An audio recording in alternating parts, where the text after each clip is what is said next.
Hey everybody, welcome to Fibertown episode 40. It is November 6th, 2013, and I'm Emily. You can find this show lots of places, wherever you're watching right now, but those other places include Hipcast, YouTube, fibertown.blogspot.com, fiber with an R-E. That's pretty much it. There's also the group on Ravelry. So you can find the show notes on the blog or on the Rav group. And welcome. Welcome to Wednesday morning in my kitchen. Alice is over there on the alpaca blanket. And I do have a cookie, so maybe she'll come see us later. I've got a few welcomes. Welcome to Spider Lady, who's Jill from Minnesota, and she has a little Yorkie named Otis. Hello, everybody. We also have Ellis Knits Too, who's Lisa from Chicago, and her son does lots of fiber arts in school, which is awesome. Jellybean, who is Heidi from Wollonga, South Australia, and she lives amidst vineyards, I believe, or near vineyards, which is so nice. And did you hear about the wine shortage? I'm a little worried. So Heidi, you're lucky, stock up. Danelle Marie, who is Danelle from Missouri. Hi Danelle, welcome to the group. And let's talk about the what's on the plate for today. We've got 2 drawings, and we'll do those right away. We have FO, just FO. We have whips, we have spinning, and some up-and-coming things, and miscellaneous. So, you guys ready for the drawings? I just downloaded a better, hopefully more visible random number generator. So, hello, in the October FOs, 284. That's a lot of FOs. October's a busy knitting month. I had no idea. So let's see who wins, shall we? Okay, that was from my trial run, so let me just clear everything. All right, 2 and 284. Let's generate that. And we have number 33. Okay, I promised that 9 was from like between 1 and 10. I just tried this out. Okay, number 33. Do you know if it's you? Let's see. Would have helped if I were on that page already. I brought up another pattern to show you guys. I know you guys enjoy watching me look at my iPad, right? While I'm looking, here is my my Old Town, which is just a really lovely sweater. It's BFL Sport from Blue Moon Fiber Arts in the winter solstice, and it's one of my favorite sweaters.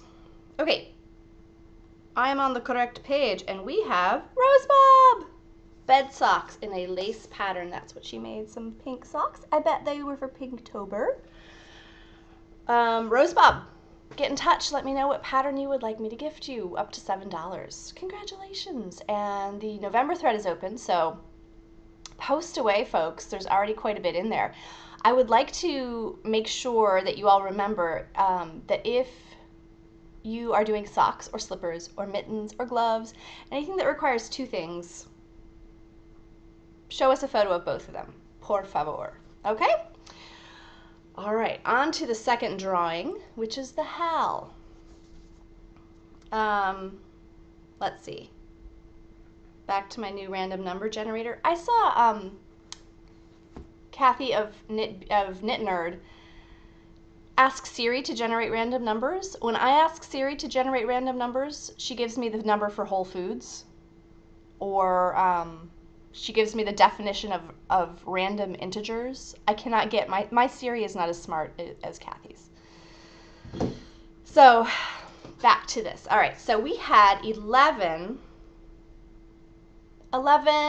herbaceous socks in the FO thread. Now, there are more than that. Some are still being finished. I'm talking to you, Sonoma Knits, and Anettle and Knit Visions. Although I think Knit Visions did finish hers a few days after. So they are all beautiful, but I'm going to do 1 through 11.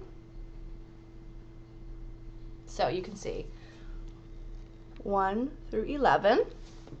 And I have my little list here of who they were in order. These are my show notes. Aren't they pretty? Purple ink. Who they are in order of when they finished. So let's see. Who does random like generate?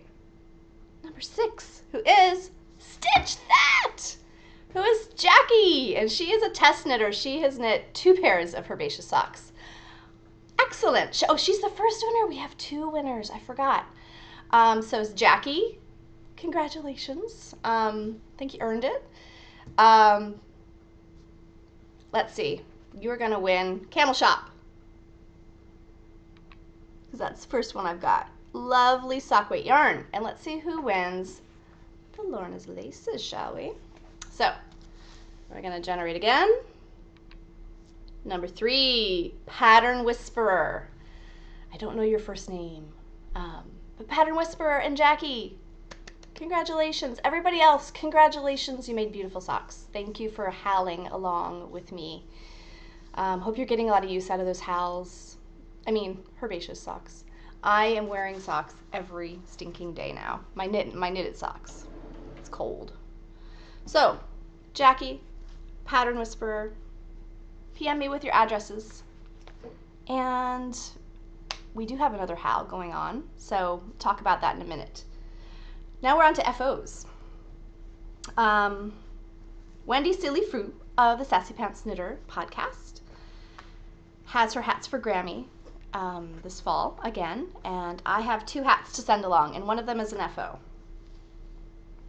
It's a gigantic man hat. It's the Turn a Square pattern by Jared Flood, and it's so called because the decreases look like a square. And I striped it using Sirdar Country DK, which was left over from my son's sweater, and I held it double. And I had to frog and cast on a different number of stitches. I went down 10 stitches from what the pattern asks for. I'm not sure if this is free or paid. I feel like it used to be paid and now it's free. I'm not sure. Don't quote me. Anyway, I totally jacked up the stripes. Okay, but it's still a cool hat. It's gonna be fine. That trick you do where you pick up, you do run round of a new color, and on the second round of a new color, you pick up the right leg of the stitch below, put it on your left needle, and knit the 2 together. That's supposed to make a jogless stripe.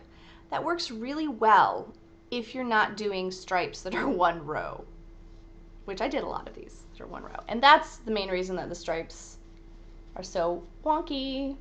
I mean, the joins. The stripes are fine. Just the joins, see? You know what? That just shows you where the back of your hat is. It helps you when you're wearing your hat. You'd be like, which side do I put on? Oh, well, this goes in the back. Very cute. It's big on me, but hey, it'll look cute on anybody. Man, woman, child. Child, probably not. So, but I do have a girly colored hat too. This is the For Good hat by Megan Williams. It's out of Malabrigo Rios. I forget the colorway. I knit this last year, and this was, I did not put a button on it. It does look cute with a button, but I'm lazy that way. So this is washable as well. I think that's a requirement of Silly Fru's hat collection. It looks fine, but it tends to like ride up after I wear it for a little while. But this would look great. It would be great for a kid. So I'm sending it. I just won't get wear out of it. I've barely worn it at all, so somebody should benefit that needs it. So those 2 are going in the mail. Coming your way, Wendy. Alrighty, so I do have a hoe as well, without the ends woven in, but yes, it is blocked.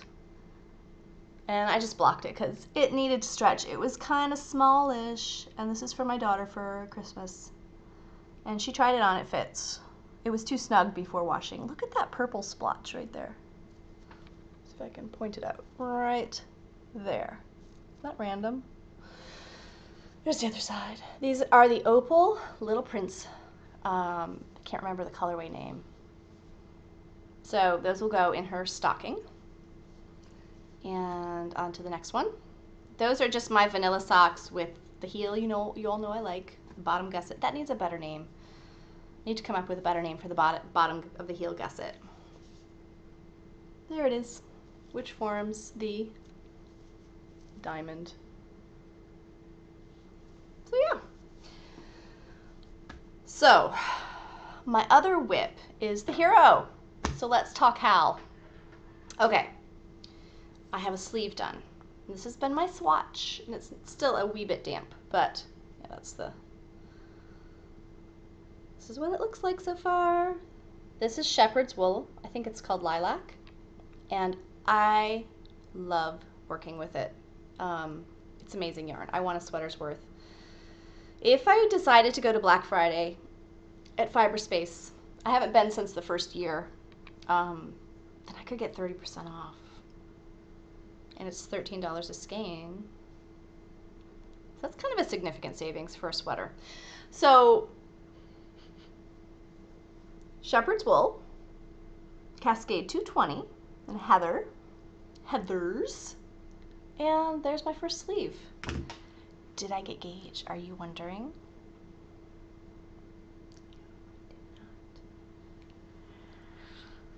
But the sleeve fits really well.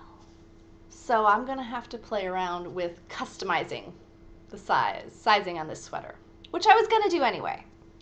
So I am a half stitch off, gauge-wise, which adds up over inches and inches. Maybe not so much on a sleeve.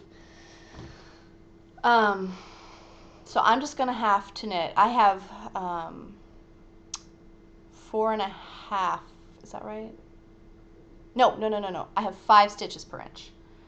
And I think the gauge is 4.5. Row gauge is more or less okay, although with this kind of sweater I feel like I'm gonna lengthen the body anyway, so I'll just have to pay attention to it. So I'm just gonna have to watch which size I pick. I'll be knitting a bigger size on bottom and making it longer than the pattern, and then I'll be decreasing to a smaller size up top.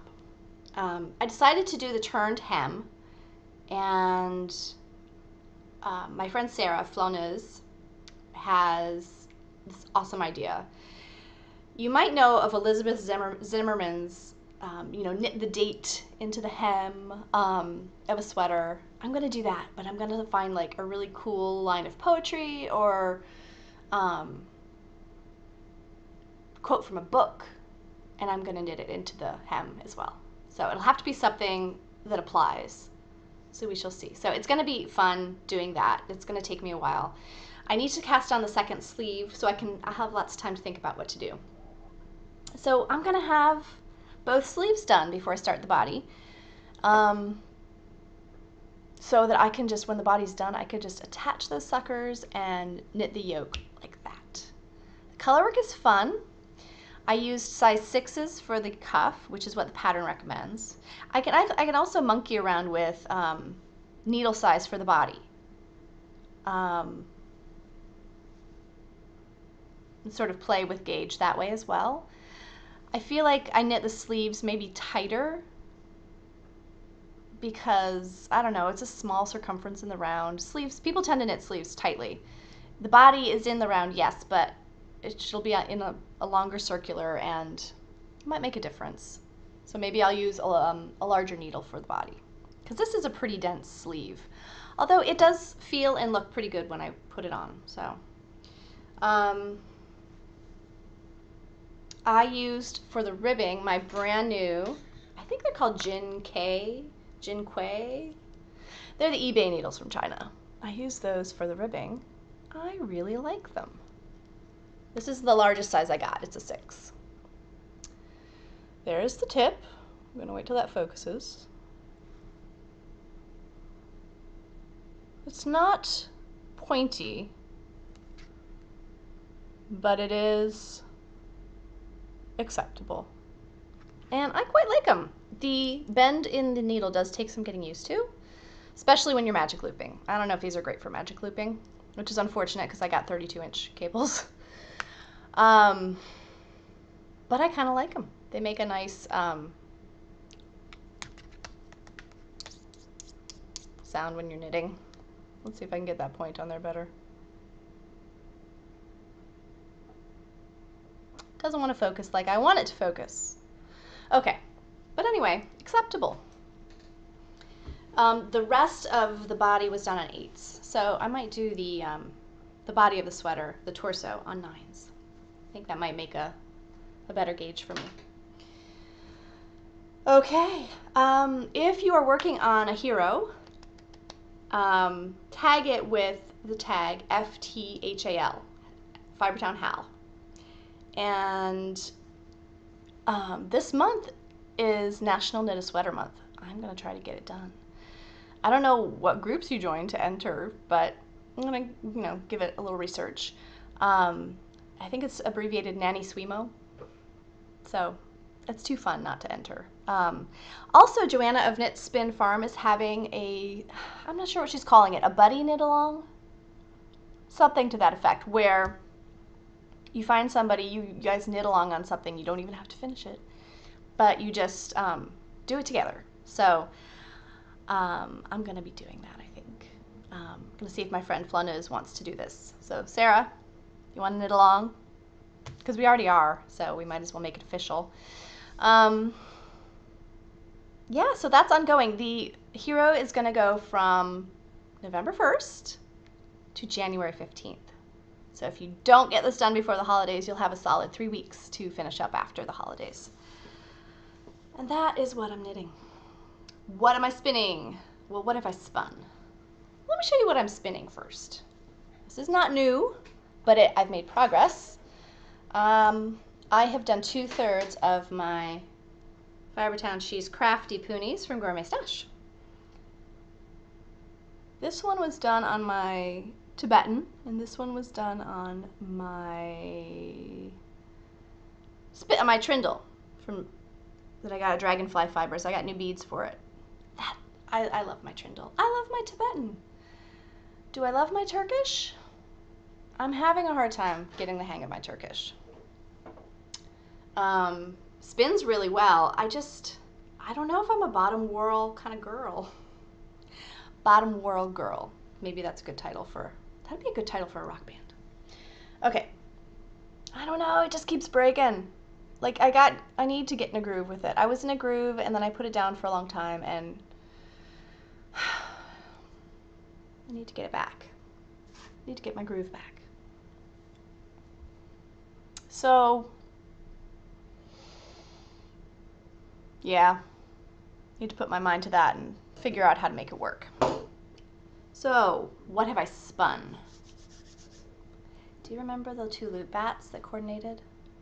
They were a seagrass and sweet pea. I spun each one of them. The seagrass was merino tussa bamboo, and that is a magnificent combination. It did long draw just fine. It was a dream to spin. I will look for that combination in loop bumps again, because she does do different fibers. Sweet pea was merino only, which does not lend itself to long draw. The staple length is really short, so I did a very modified long draw. No, I don't even know what I did. Here's what I did. Yes, I let twist into the drafting zone. It was a long drafting zone, but I was continually pinching with my left hand. So I guess that would be a long forward draw. I don't know what you'd call it. It worked for me. In the end, it worked for me quite well. I got 662 yards of a 2-ply. And I just untwisted this. I don't know why I did that. And it's really lovely stuff. So these are 2 skeins twisted together. The merino bamboo tussa came off the wheel. This is the merino bamboo tussa. Well, no. Sorry, it's a 2-ply. Duh. This was the first part of the plying. Came off the wheel perfectly balanced, just hung there like that. Let me show you the colors in this. It's very subtle grays with like a lilac-y taupe. And then we've got these buttery yellows. And as I finished this bit of the spinning, it was going into yellowy greens. Why won't you focus? Let me find the sweet spot. That's better. So as I was finishing this particular part of it, we move into greens. So there's some of the greens, and there's just a pop of this lime chartreuse. And we've got these aquas that Barbara pulled with a taupe, and then the taupe that Barbara pulled with this creamy color. And Loop's colors are so subtle sometimes. The changes in them are so super subtle. That's the second part of the plying.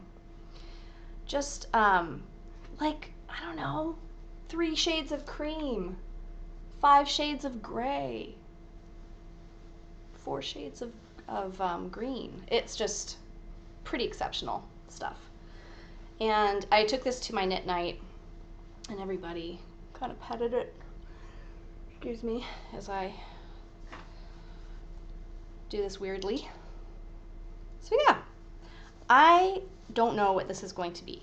I think maybe a brickless. The yardage is right. It doesn't really matter the weight when you're making a brickless. And this is, I don't know. It varies from like heavy fingering to DK probably. But I think it would be super cuddly, and since I'm getting a lot of use out of my other brickless, which is also from Handspun, this one, it might be a great option. So if you guys have any other bright ideas, let me know. I think it needs to be around the neck though. So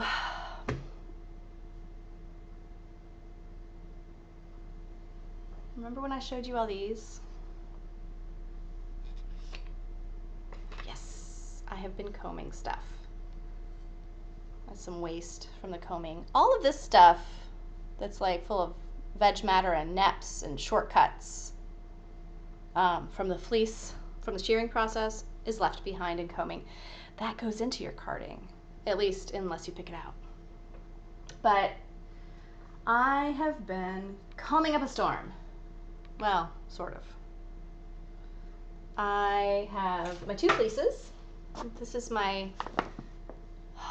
Cotswold Coopworth Cross lamb's fleece, and this is my Finn Burchetta. She's so white. Now, when the Fleece and Fiber Source book said that Finn is amazing when it's combed, they were right.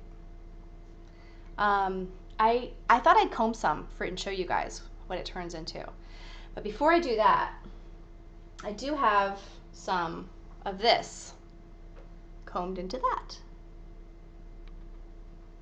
And this is like a little nest of fiber. Look at that. I didn't really even flick it before I combed it.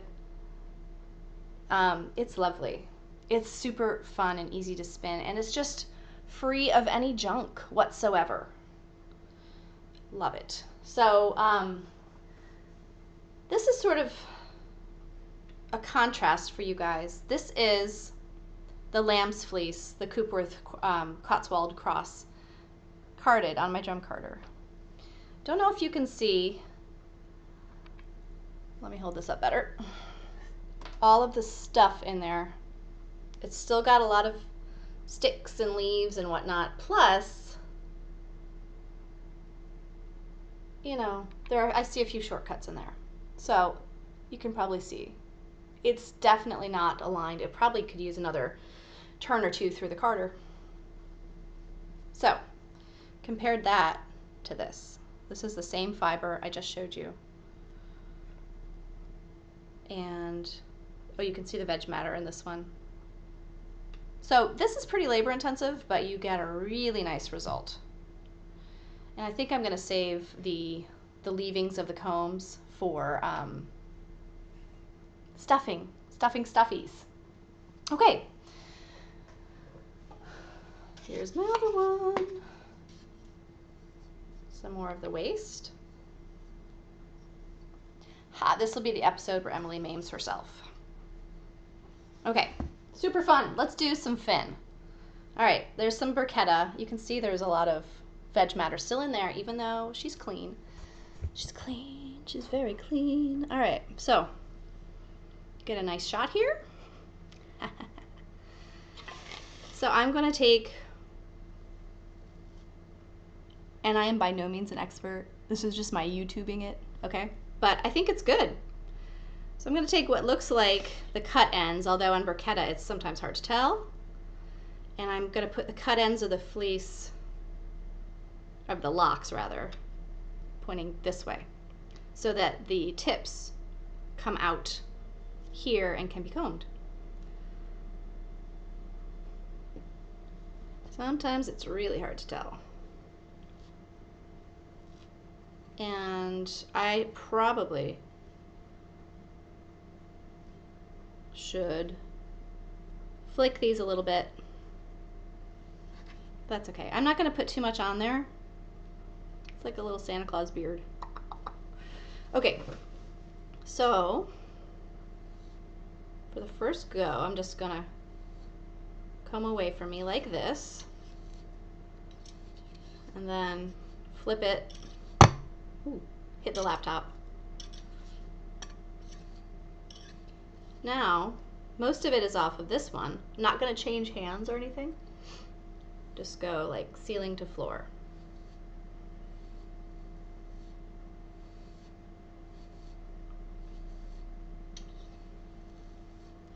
So I think all of bruschetta's fleece is going to get combed.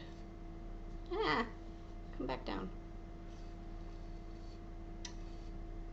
It's already turning into this lovely fuzz, but it's going to need, spin this around to do this part. It's going to need some, couple goes. Now, again, I'm not going to change hands, but I am going to adjust some of this onto here because it didn't get on there quite right the first time. Okay, I'm going to do this way again.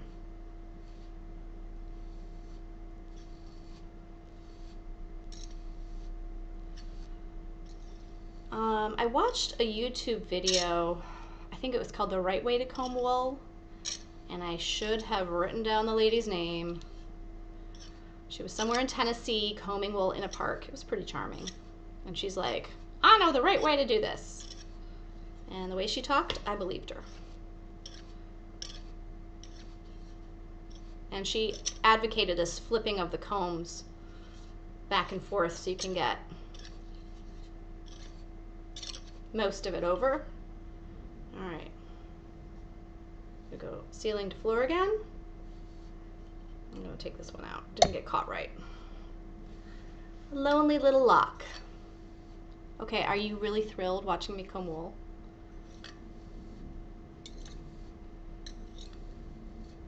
My children are, of course, fascinated with these because, hello, they're lethal. I should probably let them comb wool. Hello. So flipping back and forth. All right, got a little bit left on here. That's okay, that'll be waste. So what you do, drop this down here. Now I don't have a clamp on the table, so I have a good hold on the handle of the comb. So I'm just pulling it out, and you can sort of feel when you hit the right spot to where the staple length has sort of been reached. You just gently, you can pull to the side, pull to the other side to get as much as possible. Now if I had a clamp for the comb, which I do not, I could use a diz to do this. And that's just anything with a hole. Okay, that didn't sound good. It's a little object that has a hole. And you pull the fiber through it. So you get a sort of top. And there is some nice combed fiber. And you can roll it up into a little poofy nest. It's super soft, it's like a cloud. Doesn't smell like lanolin at all. I did a really good job cleaning bruschetta, or maybe bruschetta was just clean. I don't know. Anyway, that's me combing wool for you. You're welcome. All right, what else is going on with me? That's the end of the spinning. Let me just protect myself here. Always use protection, kids. Um, my uncle is going to turn 60 soon. I'm going to knit him a hat. I think he will appreciate it. And I think I'm going to use this Highland Handmaids Mixed BFL. Now, this does have some bits of coral in there, so we'll see how it all knits up. I think it's going to be manly enough. It's brown, green, and peach. So the peach might be more hidden when it's knit. It might not. So somebody's going to get a hat. Don't know if it'll be my uncle, but he's a lovely guy, so I hope it turns out well for him. I also need to finish my daughter's temperature scarf, and you might recall that I said I was only in the month of July, and I needed to knit August, September, October, November. I'm now 3/4 of the way through August, so got like 10 days, 12 days. So I'm going to have to spend some time on that. So the hero might suffer for a day or two while I get that done. Now, I also have a joint project. And if Sarah, if you don't want to buddy knit along with me, actually could do this with my friend Leanne, who is an espresso knitter. This is a textured pillow, which is a very, descriptive name. But basically, it is in the book Natural Knits for Babies and Moms. And that's at my library. And my friend Leanne owns it. And this is for a neighbor of mine who is 38 and is a vegetarian and was diagnosed with stage 4 cancer, which is just shocking, and I'm in disbelief. She has 2 kids, my kid's age, and what more can be said? It's just unbelievable. So she loves purple, so she's really smart, and so my friend and I are going to knit this pillow for her, and it's basically squares. We're each going to knit 4 squares, and these 4 are the front and these 4 are the back, and I think they're buttoned together. Let me see if I can find a picture of it. Yes. So we're hoping that our gauge will be matchy enough. Looks like that. And there are hearts and stars and like a plaid textured out of garter stitch, or not garter stitch, knits and purls. So we're going to knit that together for her and give it to her, just to let her know that she is loved and thought of, and we hope it'll come in handy and just be an expression of us thinking of her. So, not to end on a sad note, let's say a happy thing. Jackie, who has stitched that, who just won one of the prizes in the Herbaceous Along, she gifted me some cupcake mittens by Spilly Jane that for my birthday, and I totally forgot to mention it. And I know she didn't give them to me so I could mention it, but I wanted to say thank you so much. She's test knit both of my sock patterns and been amazing at it. So it was special to get that gift from her. Okie dokie, so that's a lot today. I'm sorry if I yammered on. I hope you enjoyed the wool combing. If it's not interesting, I'm sorry. Just fast forward it. Although you've already been subjected to it. So, Alice, you want a cookie? Where did I put the cookie? Cookie time. Alice doesn't like cold weather. Cookie. She's like, you woke me up. Come on, cookie girl. Come on. Cookie. You're not coming for a cookie? It's beef liver. Yum, yum. Cookie. Okay, she's over there saying nasty things to me in her head. You hear those little tippy-tap toenails? Come here, Peanut. Come here, precious princess. Come here. Pretty princess. She's resisting a treat. What is up with that? Oh, who loves a cookie? C is for here. The giant maw opens up. Alice had a reaction to her Lyme vaccine last week. It wasn't pretty. It was barfing all over my car, actually. She's special. Aren't you, baby? Yes, indeed. So, if you're not thinking about the hero yet, consider it. Join in the knit along. Enter your FOs in the November thread.